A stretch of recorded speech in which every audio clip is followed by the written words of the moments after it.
كام مرة صحيت وقلت لنفسك من النهاردة حياتي هتتقلب 180 درجة، فتقرر انك هتروح الجيم وتذاكر 10 ساعات وتبطل سوشيال ميديا ملهاش لازمة وتبعد عن صحابك اللي بيضيعوا وقتك، وانك هتقرأ كل يوم 10 صفح من كتاب، وبعد يومين الحماس يطفي وترجع ريما لعادتها القديمة. الحقيقة إن السر مش في الهدف الكبير، السر في الخطوات الصغيرة اللي بتاخدها كل يوم، خطوة بخطوة، جملة بجملة، ومع الوقت بيحصل حاجة اسمها تراكم مركب يغير حياتك من غير وجع دماغ. في مبدأ عبقري اسمه ال1%. مبدأ ال1% ده وهو لو كل يوم عملت تحسن صغير حتى لو قد كده، النتيجة مع الوقت هتبقى ضخمة. ودي مش شعارات، دي قاعدة فعالة جدا. تحسن بسيط بيتراكم لنتائج ضخمة على المدى الطويل. الفيديو ده الصراحة هو امتداد لباقي الفيديوهات اللي نزلت قبل كده، ازاي نتعلم صح وازاي نفكر بره الصندوق ونتعامل بذكاء مع الفشل السريع. وفي الفيديو ده هناخد كل ده من الكلام للتطبيق العملي بعادات صغيرة تثبت التغيير في ارض الواقع. طيب ايه الفرق بين الحماس والانتظام؟ بص يا صديقي، الحماس ده شبه الشرارة، أول ما تولع تنور الدنيا بسرعة وتخليك متحمس جدا وتلاقي نفسك بتقول هعمل وهسوي وحياتك تتقلب 180 درجة. بس الحقيقة إن الشرارة دي ما بتفضلش شغالة، ده ثانيتين وبتطفي على طول. وهو ده الحماس، يديك صدمة كهرباء في البداية وبعدها يسيبك واقف مكانك.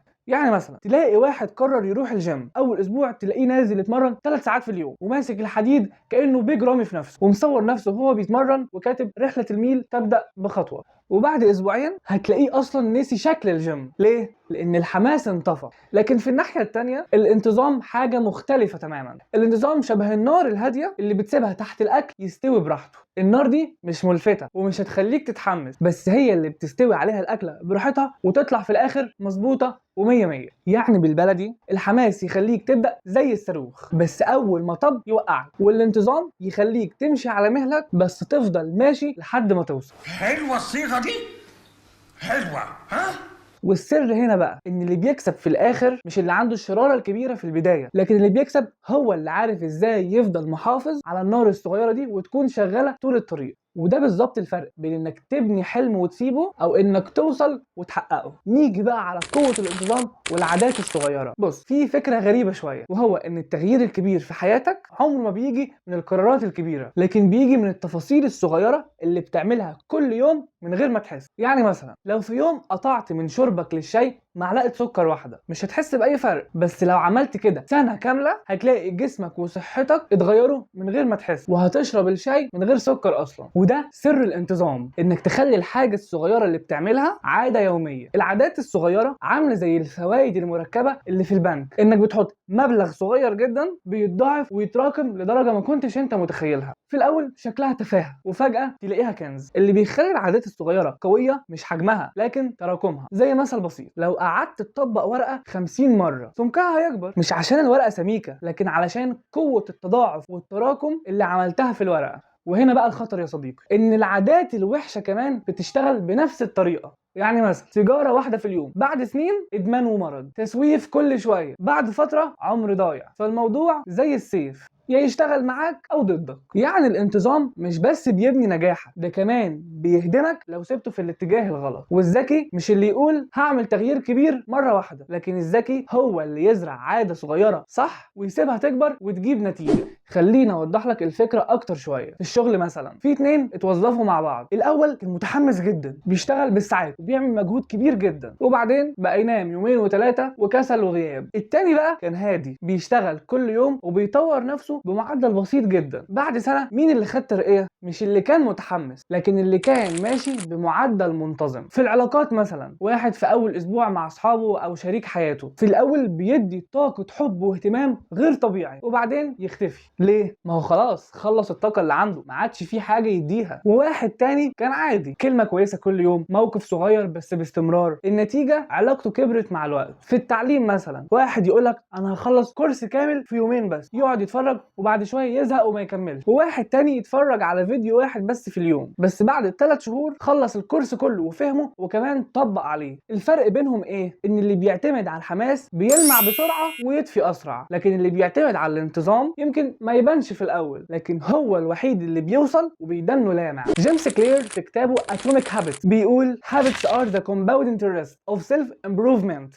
يعني العادات هي الفايدة المركبة لتحسين الذات. يعني زي ما قلت لك هي شبه الفايدة المركبة اللي في البنك، مبلغ صغير تحطه وتسيبه وتلاقيه بعد وقت بقى رقم ضخم. نفس الكلام مع نفسك، خطوة صغيرة كل يوم بتساوي نتيجة ضخمة بعد فترة. تشارلز ديوهيج في كتابه The Power of Habit بيقول Habits are not destiny, they can be ignored, changed or replaced. يعني العادات ليست مصير، إنما يمكن تجاهلها أو تغيرها أو استبدالها. يعني بالبلدي عاداتك مش قدر مكتوب عليه، أنت تقدر تغيرها أو تستبدلها. يعني لو عندك عادة وحشة مش معناها إن حياتك خلصت، لا، تقدر تتحكم فيها وتوجهها صح. طيب إزاي بقى تدرب نفسك على الانتظام؟ بص يا صديقي، الانتظام مش حاجة بنتولد بيها، دي حاجة بنتدرب عليها وبنكتسبها. أول حاجة ابدأ بالحد الأدنى. دماغك بتعمل مقاومة كبيرة قوي في البداية. يعني الفكرة مش إنك تعمل الحاجة، الفكرة إنك تبدأ الحاجة أصلا. لأن مخك الصراحة عامل زي الطفل الصغير، لو قلت له ذاكر ساعتين متواصلين هيقولك لا أنا عاوز ألعب. لكن لو قلت له طيب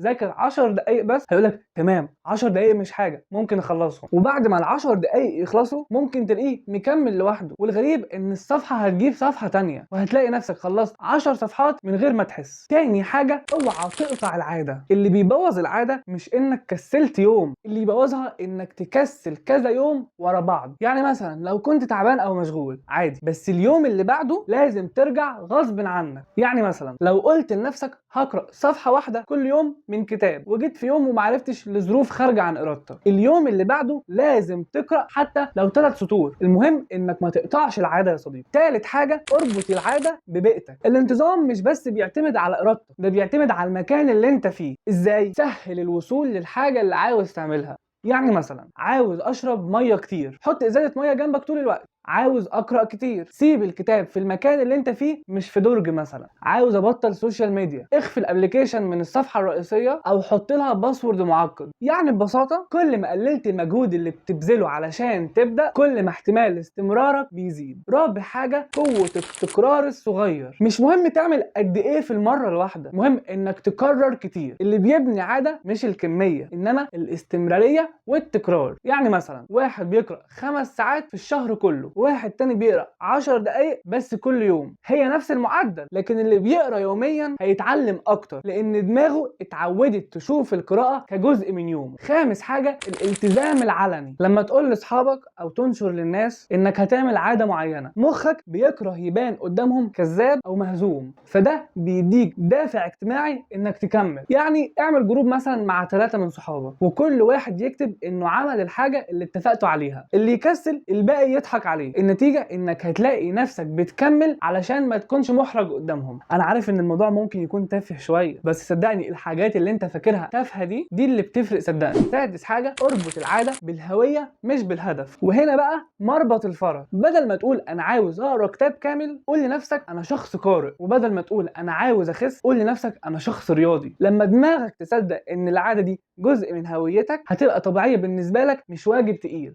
يعني مثلا لو سالت واحد رياضي ازاي عندك التزام تتمرن، هيقولك ببساطه انا كده التمرين بقى جزء مني. هو مش محتاج يزق نفسه لانه خلاص دمج العاده في هويته. سابع حاجه، المكافآت الصغيره. الدماغ زي ما قلت لك قبل كده انها بتحب المكافآت. ادي لنفسك جرعه سعاده صغيره بعد كل عاده تخلصها. يعني مثلا خلصت 20 دقيقه مذاكره، خد 5 دقايق على الموبايل. رحت الجيم، كل وجبه بتحبها بس مش تخرب الدنيا. يعني الفكره انك تخلي العاده مرتبطه بحاجه ايجابيه مش مجرد واجب. تامن حاجه، التحمل الذكي. ما تخليش العاده سهله قوي فتزهق ولا صعبه قوي فتبطل. ابدا صغير واكبر بالتدريج.